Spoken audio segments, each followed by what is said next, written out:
Rachel said it on a Tuesday evening just after 7, while the city outside their apartment dimmed into a wash of rain and traffic. Lights. "I can't stand you anymore." She didn't shout. She didn't cry. She said it the way someone announces they're out of milk, flat. Exhausted, already past the point of discussion. Ethan stood in the kitchen with his sleeves rolled up, a plate drying in his hands. The television murmured from the living room, some news anchor talking about layoffs in the tech sector. The sound felt distant, like it belonged to another apartment, another life. He nodded once slowly, as if acknowledging a fact he had already known. Rachel watched him carefully, waiting for something. A reaction, a defense, an argument. That was usually how these conversations went. She would accuse him of being distant, he would apologize without changing. They would sleep back to back, and pretend the morning would fix things. But this time, Ethan placed the plate into the cabinet with deliberate care. "When did it start?" he asked. Rachel exhaled sharply, annoyed. "Does it matter?" He turned to face her then. His expression wasn't wounded. It wasn't angry. That unsettled her more than shouting ever could. "I guess not," he said. The silence stretched. Rain tapped against the windows. Rachel crossed her arms, suddenly uncomfortable. She had rehearsed this moment in her head. Imagined him begging, promising therapy, asking about Daniel without naming him. She hadn't prepared for calm. "So, what now?" she asked. Ethan looked around the apartment. The gray couch they bought on credit, the framed photos from road trips where they still smiled at each other, the plant he watered every Sunday, even though Rachel forgot it existed. "I'll be gone by morning," he said. Her laugh came out wrong. "Gone where?" "Somewhere else. You can't just disappear," she snapped. "We're married." He met her eyes, then finally letting something flicker through. Not rage, but resignation. "You already left," he said quietly. "I'm just catching up." That night, Ethan packed a single bag. He left his wedding ring on the nightstand beside a folded note Rachel didn't read until days later. He didn't block her number. He didn't delete their photos.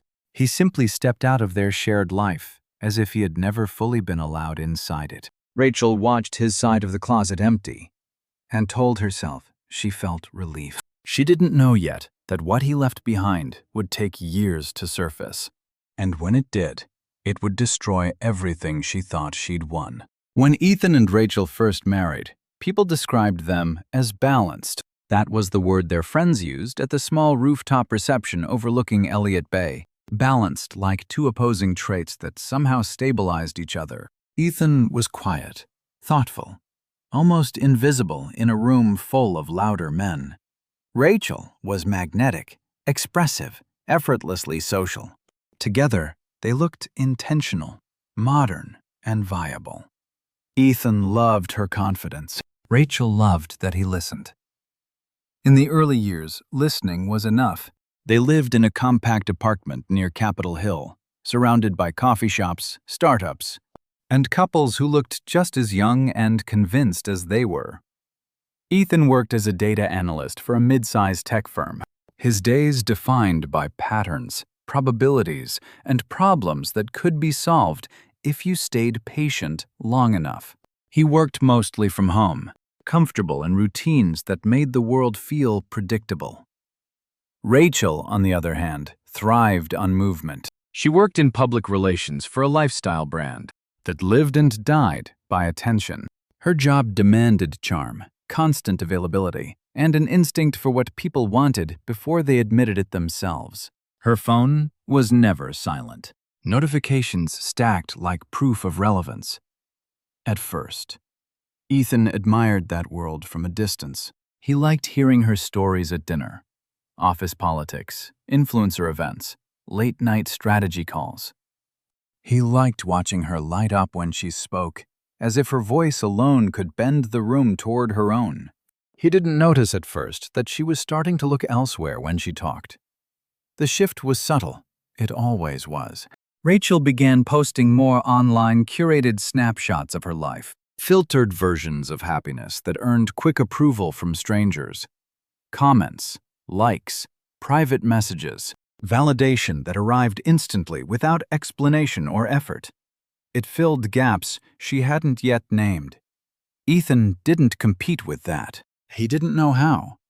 He showed love through consistency, through remembering the small things, how she liked her coffee, the way she went quiet when overwhelmed, the fact that she hated driving in heavy rain. He believed presence mattered more than performance. Rachel began to believe presence wasn't enough. She never accused him outright. Not at first. It started with jokes. "You're always so calm," she'd say, scrolling through her phone. "Do you even get jealous?" He'd smile faintly. "Should I?" She didn't answer that question. She didn't know how to. Seattle rewarded ambition, visibility, speed. Rachel absorbed that rhythm without realizing it. Everyone around her was reinventing themselves. New titles, new partners, new identities. Stability began to feel suspicious, like something you settled for when you stopped trying. Ethan remained the same. That was both his strength and eventually his crime. When Rachel's firm hired Daniel, everything sharpened. Daniel was loud in a way that felt intentional. He dressed like confidence was a decision he made every morning. He noticed things. He complimented easily, generously, without hesitation. When Rachel spoke, he reacted as if her thoughts were discoveries. At home, Ethan listened. At work, Daniel responded. Rachel didn't tell herself she was crossing a line. She told herself she was being seen. Ethan sensed the change before he had proof. He noticed the way Rachel angled her phone away from him, the way she laughed differently, lighter, rehearsed. He noticed how silence between them no longer felt restful, but awkward, like something waiting to be filled. He considered asking her directly. He even rehearsed the conversation once alone late at night. But Ethan had grown up learning that questions could do damage, that suspicion once spoken couldn't be undone. His parents' marriage had dissolved slowly, poisoned by accusations neither could prove, but both believed. He promised himself he would never turn love into an interrogation. So he watched. He observed patterns the way he always had. Late meetings that ran too long. Messages that came just after midnight. The emotional energy Rachel poured into stories that no longer included him. She accused him of being distant. He accepted the label quietly. What Rachel didn't know was that Ethan was documenting everything. Not for revenge, not for leverage, but for clarity. He needed to understand when exactly they had stopped being a team and started becoming parallel lives. The answer frightened him. It hadn't happened all at once. It happened every time Rachel chose excitement over explanation, attention over intimacy. Every time Ethan chose silence over conflict, patience over protest. They were both responsible, but only one of them was preparing to leave. By the time Rachel finally said she couldn't stand him anymore, Ethan had already grieved the marriage she believed she was ending. He had mourned it quietly, privately, without witnesses or closure. Rachel mistook his calm for indifference. She never saw the restraint it took for him not to fight. Years later, when she would replay their early days in her mind, she would realize too late that Ethan had loved her in a language she never learned to hear, and that by the time she understood it, there was no one left to translate. The first lie Rachel told herself was that it wasn't physical. She repeated it like a mantra during her commute, during late nights at the office, during the quiet moments when guilt tried to find a voice. Nothing had happened, she insisted. No lines crossed, no vows broken. Just conversations, just laughter, just someone who understood her. That justification made everything else easier. Daniel became a constant, without ever officially entering her life. His name slipped naturally into her stories at home. A harmless coworker, a useful contact, someone funny. Ethan listened the way he always did, without interruption, without visible reaction. He filed the information away with the rest of the data he no longer discussed. At work, Rachel and Daniel developed a rhythm that felt intimate long before it became inappropriate. He knew when to message and when to wait. He responded quickly, but not desperately. He mirrored her energy, amplified it. When she doubted herself, he reassured her. When she succeeded, he celebrated her in ways Ethan never had, loudly, publicly, with enthusiasm that looked like admiration. Rachel told herself that this was what professional chemistry felt like. The messages moved off company platforms first. A personal number, a shared joke that didn't need explanation, a habit of checking her phone the moment it buzzed her, heart lifting before she even read the name. Ethan noticed everything. He noticed the way she smiled at her screen and then smoothed her expression before looking up. He noticed how her phone never left her side anymore, not on the couch, not on the bathroom counter, not even face down on the table. He noticed how she began to speak about him in third person, as if he were no longer part of her internal narrative. What he didn't do was ask to see her phone. That restraint wasn't weakness. It was choice. Eaton believed that once you demanded proof, you'd already lost something essential. Trust, once dissected, never healed cleanly. He wasn't afraid of the truth. He was afraid of becoming someone who needed to police love to keep it alive. So instead, he watched.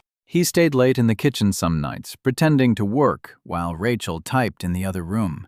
He memorized the cadence of her replies, quick bursts of typing followed by stillness.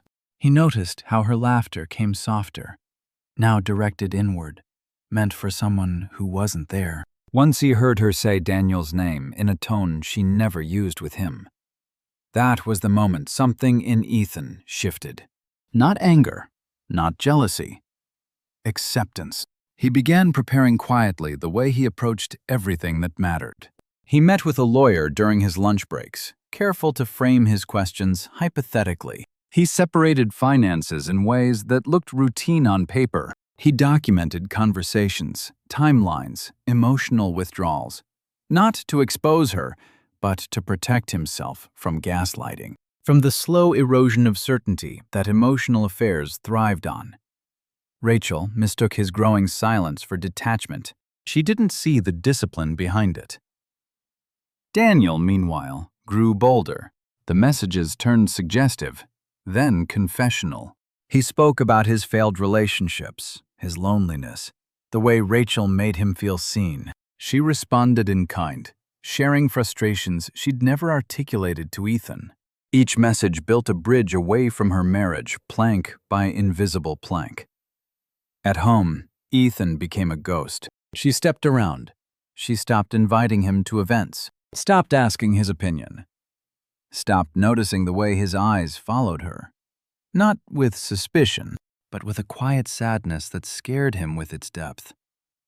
One night, Rachel fell asleep with her phone in her hand. Ethan stood in the doorway, watching her chest rise and fall. He could have looked. He could have confirmed everything in seconds. Instead, he turned away, because by then the truth no longer mattered. He had already seen the distance, measured it, understood that love doesn't end when someone cheats. It ends when someone chooses another place to put their emotional center. And Ethan was already planning how to leave without destroying himself in the process. What Rachel didn't know was that his silence wasn't empty. It was strategic. And when he finally disappeared, it would not be impulsive. It would be precise. The night that ended everything did not arrive with drama. There was no shouting, no confrontation, no discovery of a body in someone else's bed. It came quietly disguised as an ordinary Thursday. Ethan arrived home later than usual, the rain already soaking through his jacket by the time he reached their apartment building. He hadn't texted Rachel. He rarely did anymore. Their communication had thinned to logistics, groceries, bills, brief updates that felt more like workplace exchanges than marriage. The apartment was dark, except for the soft glow coming from the bedroom. Rachel's voice drifted down the hallway. She was on the phone. Ethan paused, keys still in his hand. He wasn't trying to listen. He was simply too tired to announce himself. "I know," Rachel said softly. Her voice lowered, intimate in a way, that made something tighten in his chest. "I miss you too." Ethan stayed still. I can't talk like this when he's around," she continued. "It's complicated." There it was. Not a confession, not a name, a positioning. He stepped back into the shadow of the hallway, his heartbeat slow, measured. This wasn't panic. It was clarity, arriving sharp and undeniable. Rachel laughed quietly. "No, he doesn't notice. He never does." That sentence landed heavier than any explicit admission could have. Ethan leaned against the wall, closing his eyes. He wasn't angry at that moment. He felt hollow, as if something essential had finally been removed instead of slowly eroded. "Just be patient," Rachel said. "I need time." Time, the word echoed. She was asking someone else for the very thing Ethan had been giving her without limit. Ethan waited until the call ended. He listened as she moved around the bedroom, unaware of the line she had crossed, while believing she was still standing safely on her side of it. When he finally sat up forward, Rachel looked up startled. "You're home early," she said too quickly. He nodded. "Yeah." She watched him, her expression cautious now, assessing damage. "Everything okay?" "Yes," he said, and for the first time, it was completely true. That night, Ethan didn't sleep. He sat at the kitchen table while the city hummed outside, cars passing a distant siren, the sound of lives continuing uninterrupted. He opened his laptop and reviewed documents he'd been assembling for months. Accounts, timelines, emails saved but never sent. He wrote a letter. Not an accusation, not an explanation. A closure. He thanked Rachel for the years they had shared. He acknowledged his own failures, his silence, his inability to speak her language. He did not mention Daniel. He did not need to. The letter was not meant to wound her. It was meant to free him. He arranged everything before dawn. By the time Rachel woke up, Ethan was already gone. She found the letter on the kitchen counter beside his wedding ring. She read it once. Then again, confused by its calm, unsettled by the absence of blame. At the bottom, he had written one final line. "I hope you find what you're looking for." I realized I was no longer standing in the way, I was simply standing alone. Rachel told herself she felt relieved. She told herself she had been honest that this ending was inevitable. What she didn't realize yet was that Ethan's departure was not an escape.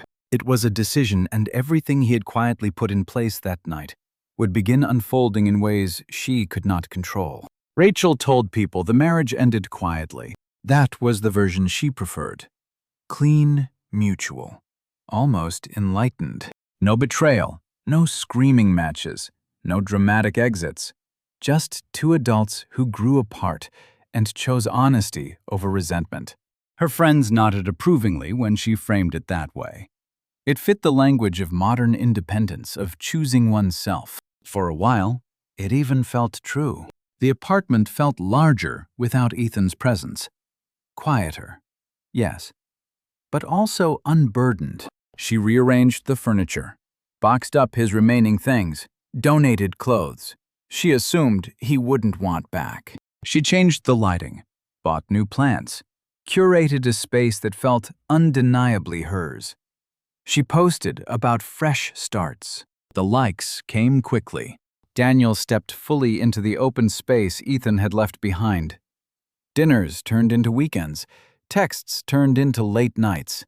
The relationship felt electric, untethered by obligation or history. Rachel told herself that this was what freedom was supposed to feel like. Immediate, validating, alive. But reality moved more slowly than emotion. The first notice arrived 3 weeks later. It was an email from their bank informing her of a change in account structure. Nothing alarming at first glance, just a formal update, dense with language she skimmed without understanding. She assumed Ethan had closed something unnecessarily. He was always meticulous like that. Then came another. A mortgage adjustment. A scheduled review. A reminder that certain terms required dual consent that had not been renewed.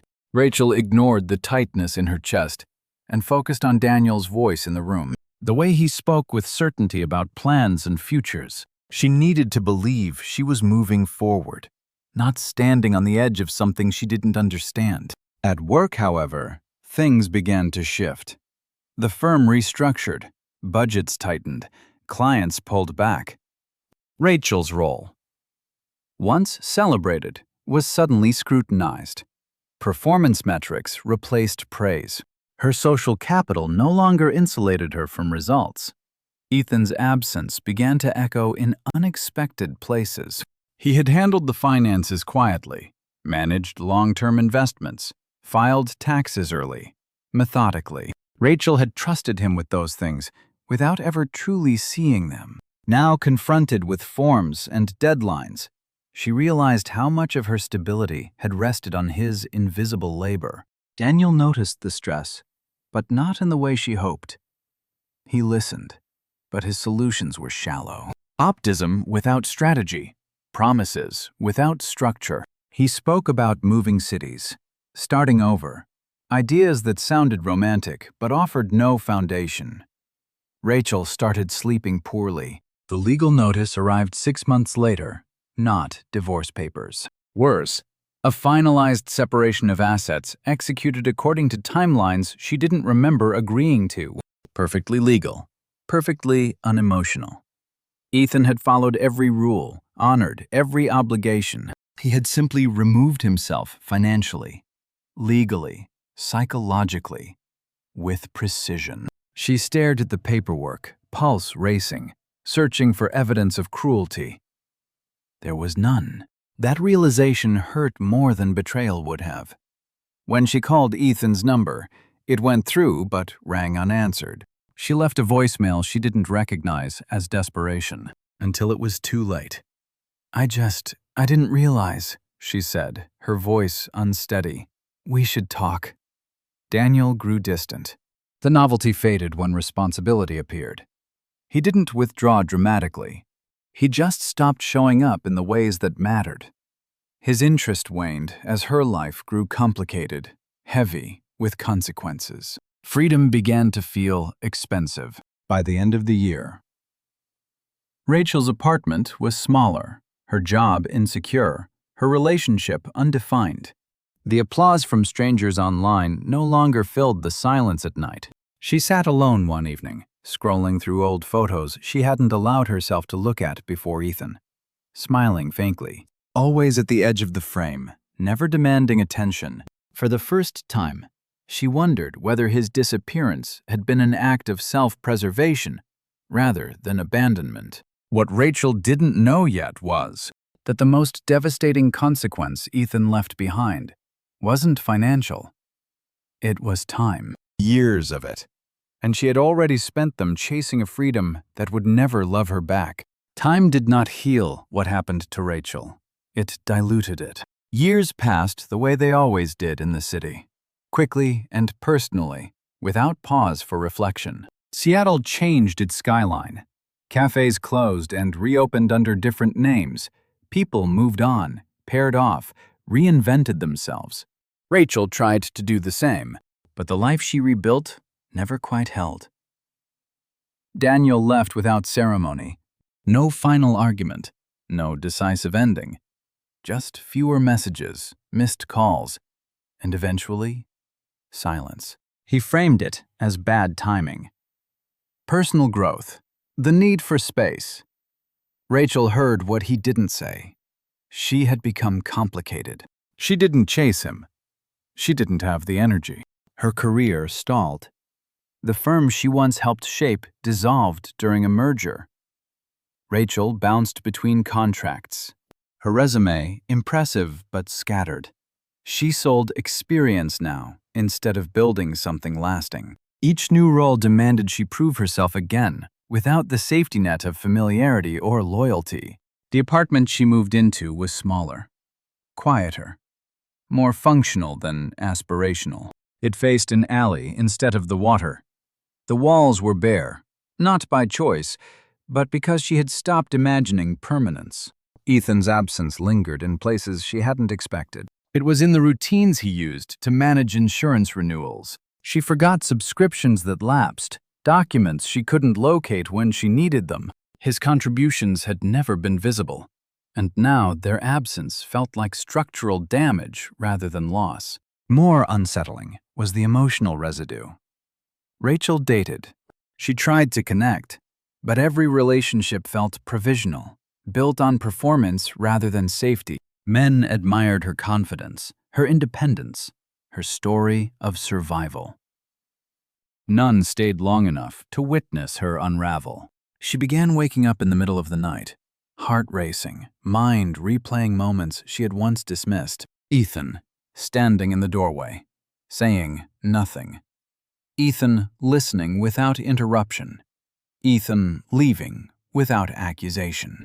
The memory had weight now. She searched for him once late at night, scrolling through social platforms she rarely use anymore. His presence was minimal. No public updates, no declarations of happiness, just traces of professional profile, a changed last name, a city that wasn't Seattle. He had moved on without announcing it. That realization unsettled her more than anger ever could. Years earlier, Rachel had believed Ethan would always be available emotionally, practically invisibly. That belief had shaped her choices, justified her risks. Now she understood how dangerous certainty could be. She attended a mutual friend's wedding one summer and felt like a relic. Couples spoke about compromise, patience, choosing each other daily.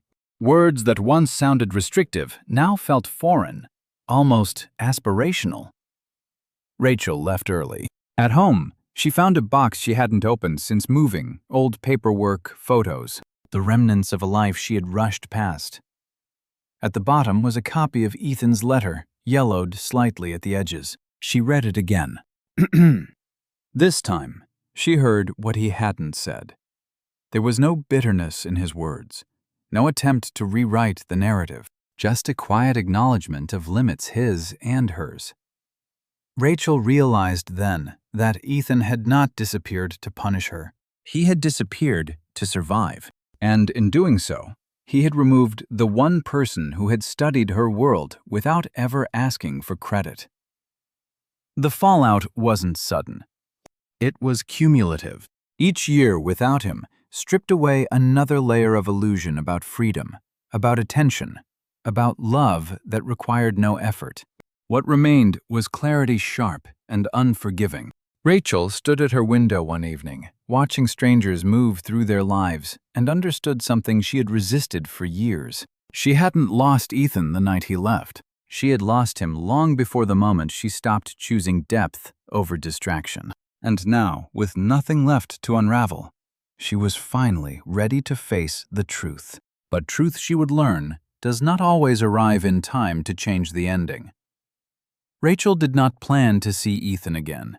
The city did that for her the way that always did, folding lives back onto each other without warning. It was a weekday afternoon in late autumn, the kind of gray Seattle day that blurred time into something indistinct. Rachel had taken a short-term consulting contract near Pioneer Square, a role that paid less but demanded focus, something she welcomed now.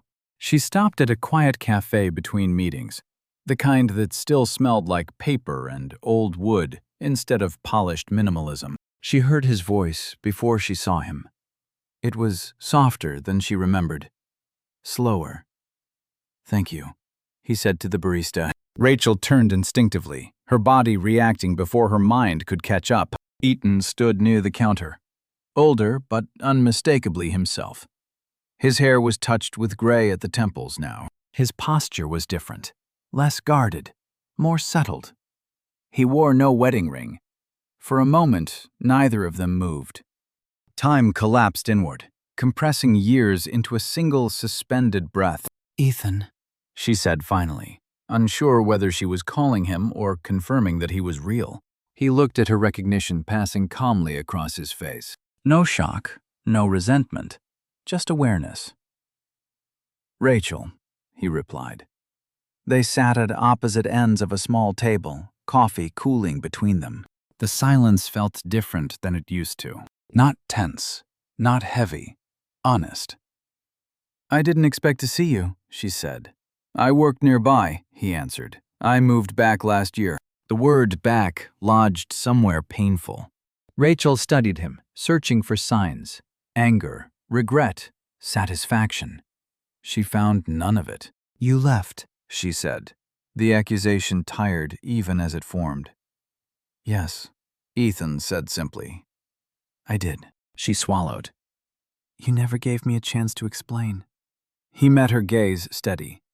"You were explaining, just not to me." The truth of it landed without cruelty. Rachel felt the familiar urge to defend herself, to contextualize, to soften the edges.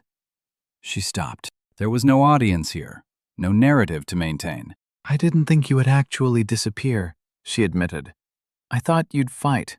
Ethan nodded once. "I used to think that too." She laughed quietly, the sound brittle. "Everything fell apart after you left." "I know," he said. "I heard." That surprised her. "You did people talk," he replied. "I didn't stop them." There was no triumph in his voice, just distance. Rachel leaned forward, her hands wrapped tightly around her cup. "What you left behind. It destroyed me." Ethan considered that carefully. "I didn't leave anything behind to hurt you," he said. "I left so I wouldn't disappear inside the marriage." The distinction mattered more than she wanted it to. "Do you ever regret it?" she asked. He paused, looking out the window at pedestrians moving through rain. "I regret staying silent for so long," he said.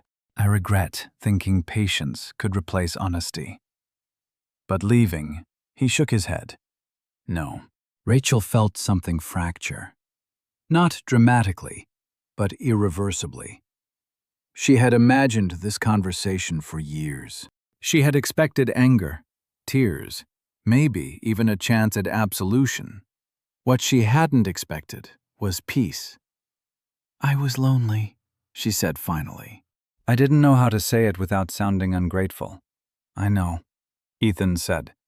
"I was lonely too." They sat with that shared truth stripped of accusation.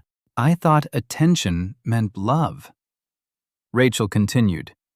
"I thought if someone wanted me loudly enough, it meant I mattered." "And I thought loving quietly was enough," Ethan replied. "We were both wrong." Rachel nodded, tears blurring her vision. "You love me better than I deserved." Ethan didn't argue. He didn't agree. He simply said, "I loved you the best way I knew how at the time." When they stood to leave, there was no embrace, no promise to stay in touch, just a mutual understanding that this meeting was not a beginning. It was an ending. Rachel watched him walk away, his figure disappearing into the crowd with the same quiet finality as years before. This time, she did not feel abandoned. She felt seen. And that somehow hurt more. Ethan did not think about Rachel often after that afternoon, not because she no longer mattered, but because she no longer lived in the present tense of his life. He walked home through streets that felt familiar without feeling heavy. The city no longer pressed against him the way it once had. Years away had taught him how to exist without apologizing for taking up emotional space, how to speak before silence turned into surrender. His life was smaller now, intentionally so. A modest apartment with large windows. A job that valued consistency over spectacle. Evenings spent reading, cooking, occasionally meeting friends who knew him, as he was not as a role, not as a shadow. He had learned to say what he needed, even when his voice shook. Peace, he realized, was not happiness. It was alignment. He did not hate Rachel. He did not wish her pain. What he felt was something quieter, more durable, acceptance without longing. She belonged to a chapter that had shaped him, but no longer defined him. When he thought of love now, he thought of mutual effort, of being chosen without having to compete with distraction, of intimacy that did not require performance. He did not look back. Rachel, however, felt the weight of the encounter long after it ended. She walked back to her apartment slowly that evening, as if speed might undo the clarity settling into her bones. The city felt louder than usual. Laughter from bars, music spilling onto sidewalks, couples arguing softly as they passed. She had once mistaken all of it for life. At home, she stood in the doorway and understood something with painful precision. Freedom without connection was not liberation. It was isolation disguised as choice. She sat at her table and opened a blank document on her laptop, intending to write an apology she could never send. A confession that no longer had a recipient. The words came slowly, unevenly. Not excuses, just truth. She wrote about the hunger that attention had filled and then hollowed out, about mistaking visibility for worth, about how easy it was to abandon something steady for something loud.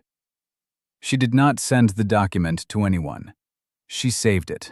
In the weeks that followed, Rachel made small changes, not dramatic reinventions, no public declarations. She left a job that demanded constant performance. She stopped posting online. She began therapy, learning how to sit with discomfort instead of escaping it. Did not always demand grief. Sometimes it demanded accountability. She passed the cafe where she had seen Ethan one last time and did not go inside. Some places existed only to remind her of who she used to be and who she no longer wanted to become. Years later, when she would tell the story of her marriage, she no longer framed herself as the survivor or the villain. She told it as a lesson about how love erodes not through betrayal alone, but through neglect. About how some people leave not to punish, but to preserve themselves. About how freedom feels hollow when it cost you the one person who loved you without needing an audience. Ethan moved forward without reconciliation. Rachel moved forward without illusion. What remained between them was not regret, but understanding, arriving too late to change the outcome, but just in time to change who they became afterward. And that, in the end, was the quiet consequence.